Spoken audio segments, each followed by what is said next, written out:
నా పేరు doctor CL Venkatrao. ఆరోగ్యాన్ని కాపాడుకోవడానికి మందులు మంచిదా, అలవాట్లు మంచివా? అలవాట్లే మంచివి, మందులు మంచివి కాదు. వీలైనంత వరకు మందులు మనం తీసుకోకూడదు. మందులంటే అవి పరిశ్రమలలో రసాయనాలతో కూడిన వస్తువులు. ఈ మందులు వాడటం వల్ల అనేక రకమైన అనర్థాలు ఉన్నాయి. హార్మోన్ల అసమతుల్యత పోతుంది. ఈ మందులు అధికంగా వాడటం వల్ల ఆడపిల్లలకి అండకోశంలో నీటి బుడగలు ఏర్పడతాయి. దాన్ని పాలీసిస్టిక్ ఓవరీ సిండ్రోమ్ అంటారు, PCOS అంటారు. ఈ మందులు అధికంగా వాడటం వల్ల థైరాయిడ్ గ్రంథి సమస్యలు వస్తాయి. మెడ ముందు భాగాన సీతాకోక చిలుక ఆకారం నుండే థైరాయిడ్ సరిగా పనిచేయదు. ఇక మందులకి అనేక రకమైన అనర్థాలు ఉన్నాయి. మందులు వాడితే జీర్ణకోశంలో మనకు కావలసిన సహాయకారిగా ఉండే గుడ్ బ్యాక్టీరియా, మంచి బ్యాక్టీరియా, ప్రోబయాటిక్స్ అనబడే లాక్టోబాసిల్లస్ అనే ఆ బ్యాక్టీరియా చచ్చిపోతాయి. చచ్చిపోవటం వల్ల వాంతులు, విరోచనాలు, కడుపు నొప్పి వస్తుంది. కనుక యాంటీబయాటిక్స్ మందులు ప్రతి చిన్నదానికి వాడకూడదు. ఒకసారి యాంటీబయాటిక్స్ వాడటం మొదలు పెడితే 5 రోజులు 7 రోజులు తప్పకుండా వాడాలి. 1 రోజు 2 రోజులు వాడితే భవిష్యత్తులో యాంటీబయాటిక్స్ పని చేయకుండా పోతాయి. ఈ మందుల వాడకం వల్ల వాంతులు, విరోచనాలు, కడుపు నొప్పి, కడుపులో మంట, రకరకాల అనర్థాలు ఉంటాయి. మీరు ఆ మందుల ప్యాకెట్తో పాటు వచ్చే లిటరేచర్ ఉంటుంది, ఓ పేపర్ ఉంటుంది, దాని మీద చూస్తే సైడ్ ఎఫెక్ట్స్ అంటే మీకు తెలిసిపోతుంది. అదే కాకుండా మందులు 2-3 రకాల మందులు వాడినప్పుడు ఓదానికి పడదు. ఇంకా కొంతమంది అలోపతి మందులు, హోమియోపతి మందులు, ఆయుర్వేద మందులు అన్నీ కలిపి వాడతారు. అది అలా వాడటం మంచిది కాదు. మీరు హోమియోపతి, ఆయుర్వేదము, యునానీ మందులు వాడుతుంటే మీ అలోపతి డాక్టర్ గారికి చెప్పండి, ఈ మందులు వాడుతున్నాము, 2 కలిపి వాడచ్చా? అది డాక్టర్ల అనుమతితోనే ఇంగ్లీష్ వైద్యము, ఈ ఆయుష్ వైద్యాన్ని కలపాలి. అది కూడా మంచిది కాదు. మందులు ఎంత తగ్గించుకుని వాడితే అంత మనిషి ఆరోగ్యంగా ఉంటాడు. ఇక అలవాట్లు మంచి అలవాట్లు ఉంటే అసలు మందుల జోలికి వెళ్ళవలసిన అవసరమే ఉండదు. మనం రోజువారీగా తీసుకునే విటమిన్లు, ఖనిజ లవణాలు ఆ ట్యాబ్లెట్ల బదులుకు మనకు ఆకుకూరల్లో, కాయగూరల్లో, డ్రై ఫ్రూట్స్లో వాటిలో లభిస్తాయి. రాత్రిపూట మనం చేసుకోవాల్సిన మంచి అలవాట్లు ఏంటి? రాత్రి సమయంలో మొదటిది, రాత్రి భోజనము పిల్లలకైతే 6-7 గంటల మధ్యలో పెట్టేయాలి. పెద్దవాళ్ళు కూడా 7-8 గంటల మధ్యలో చేయాలి. జపాను, చైనా లాంటి దేశంలో అందరూ కూడా పిల్లలు, పెద్దవాళ్ళు 6ంటికి, సాయంత్రం 6ంటికి భోజనం చేస్తారు. 7-8 గంటల మధ్యలో భారతదేశంలో భోజనం చేస్తే మంచిది. 2, మనము తినే ఆహార పదార్థాల్లో ఫాస్ట్ ఫుడ్, జంక్ ఫుడ్ ఉండకూడదు. పిజ్జాలు, బర్గర్లు, fried rice, noodles, bakery food, కేకులు, పాస్తాలు, కుకీలు, బిస్కెట్లు, మైదాతో చేసిన వస్తువులు వాడటం మంచిది కాదు. ఎక్కువగా టిన్డ్ ఫుడ్స్, ప్రాసెస్డ్ ఫుడ్స్ కూడా మంచిది కాదు. సాలడ్స్ చాలా మంచిది. కీరా దోసకాయ, క్యారెట్, టమాటా, ఉల్లిపాయ పచ్చివి కోసి దాని మీద మిరియాల పొడి, నిమ్మరసం పిండుకుని వాడితే మంచిది. 3వది, సమతుల్యంగా తీసుకోవాలి. ఎక్కువ తినద్దు, తక్కువ తినద్దు. భుక్తాయాసం వచ్చేటట్టు తినద్దు. రాత్రిపూట మంచిది కాదు.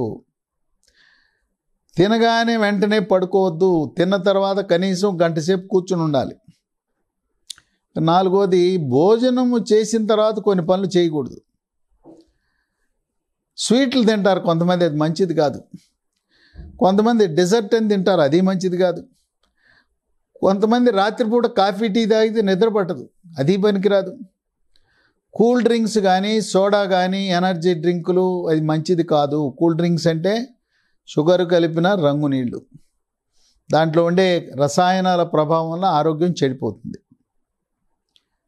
ఇక 5, నీరు అధికంగా తీసుకోవాలి.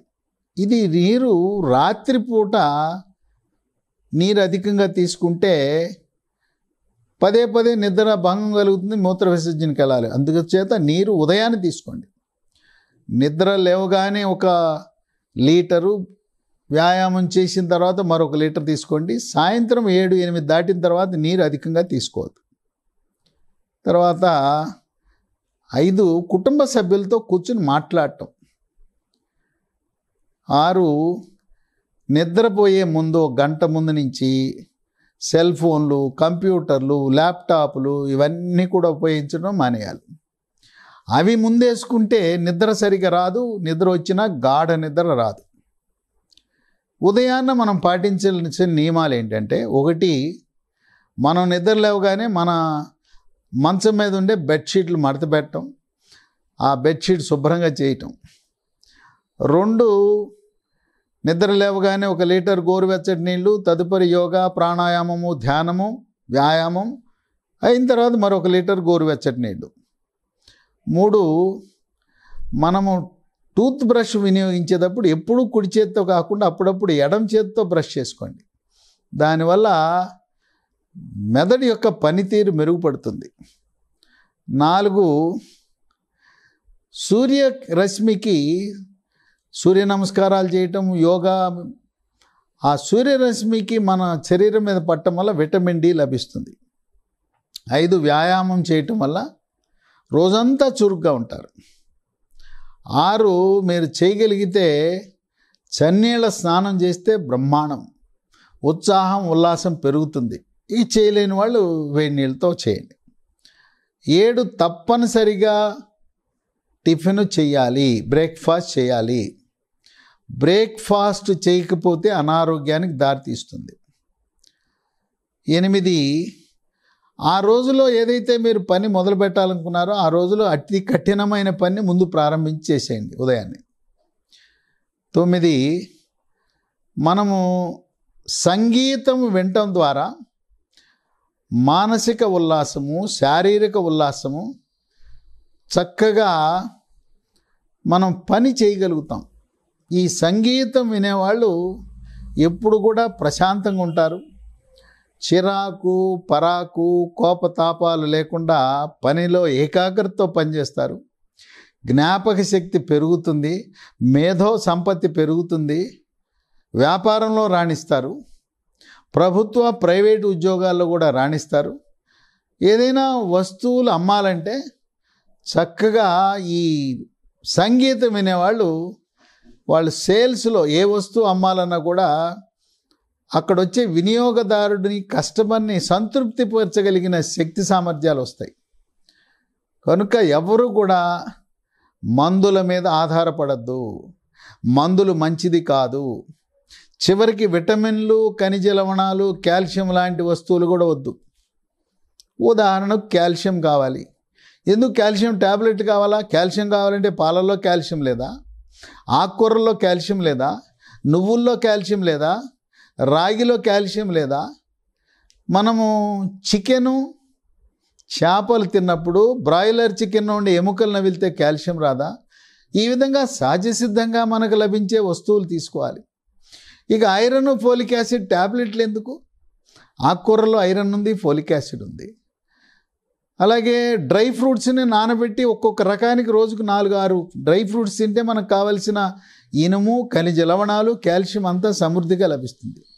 కనుక సహజసిద్ధంగా ప్రకృతి నుంచి లభించే ఆహార పదార్థాల ద్వారా మనకు విటమిన్లు, ఖనిజ లవణాలు, పోషక పదార్థాలు లభించే చూసుకోవాలి. కానీ మాంసకృత్తులు అధికంగా సోయాబీన్లోనూ వేరుశెనగ పప్పులో ఉంటే సోయాబీన్లో 43% మాంసకృతులు ఉంటే మళ్ళీ ఒక డబ్బా కొని ప్రోటీనెక్స్ పౌడర్ వాడాల్సిన అవసరం ఉందా? ప్రోటీన్ ఎగ్స్ అవసరం లేదు, ప్రోటీన్ న్యూల్స్ అవసరం లేదు. సోయాబీన్లో 43% మాంసకృతులు ఉన్నాయి. ఆ సోయాబీన్ నానబెట్టి మిక్సీలో వేసి దాని పాలలా సోయా పాలు తయారు చేసి కాచి తాగితే బ్రహ్మాండం. కనుక ప్రోటీన్ ఎగ్స్, ప్రోటీన్ న్యూల్స్, హార్లిక్స్, బోర్న్విటా ఎన్ని అవసరంలా.